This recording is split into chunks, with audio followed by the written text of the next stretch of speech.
9, 8, 7, 6, 5, 4, 3, 2, 1.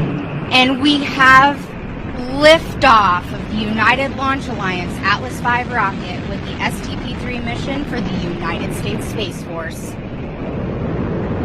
Vehicle has cleared the tower and is beginning the pitch over program. And the RD-180 is throttling down slightly as expected. Engine response looks good. And passing 20 seconds into flight, the PU system has gone to closed loop control. SRB chamber pressures continue to look nominal. RD-180 pump speed and fuel injector pressures continue to look good. Mach 1, Atlas V is now supersonic.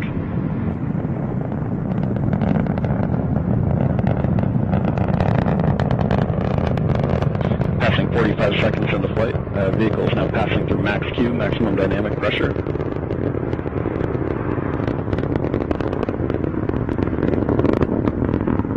And the RD-180 is throttling back up as expected. Engine response looks good.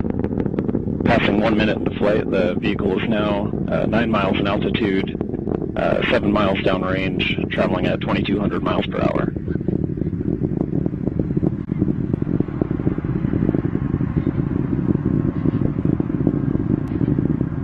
And the RD-180 is throttling down again as expected. Engine response looks good. Standing by for SRB burnout shortly.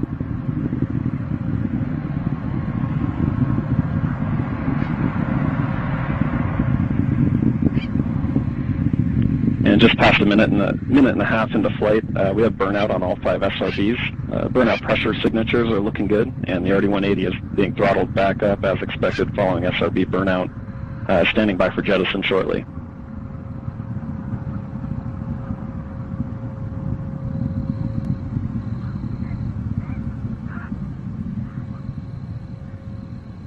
And we have good indication of jettison of all 5 SRBs, and the vehicle has gone to closed loop Q alpha limited steering following SRB jettison. Body rates are looking good.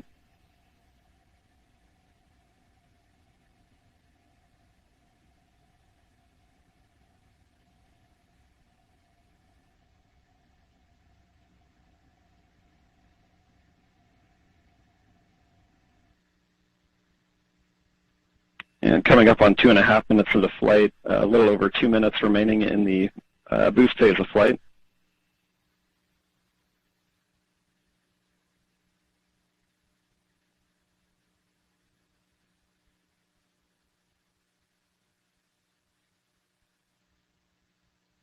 And the RD-180 is now throttling to maintain a constant 2.5 G acceleration limit. Engine response and vehicle response looks good.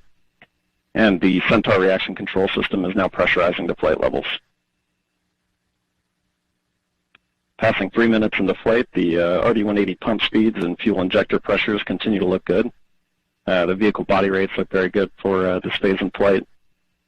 And the vehicle is now 65 miles in altitude, 150 miles downrange, traveling at 7,800 miles per hour.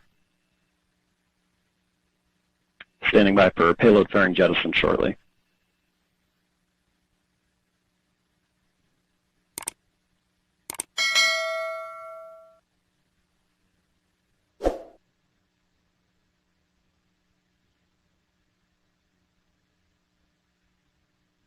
And we have good indication of payload fairing jettison. And we have Centaur forward load reactor deck jettison. And the RD-180 is throttling back up as expected. Engine response looks good.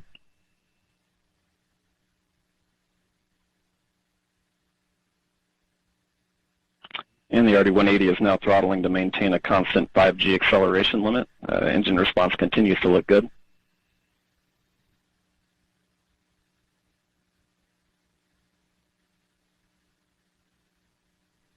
And Centaur has begun the boost phase chill down portion of flight to thermally condition the RL-10 for operation.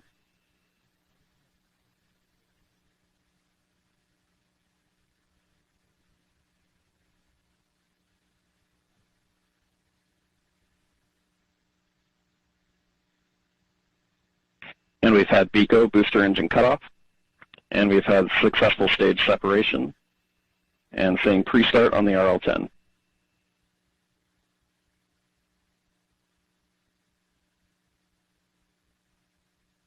And we've had ignition for the first burn. This will be the first of 3 Centaur for MECO.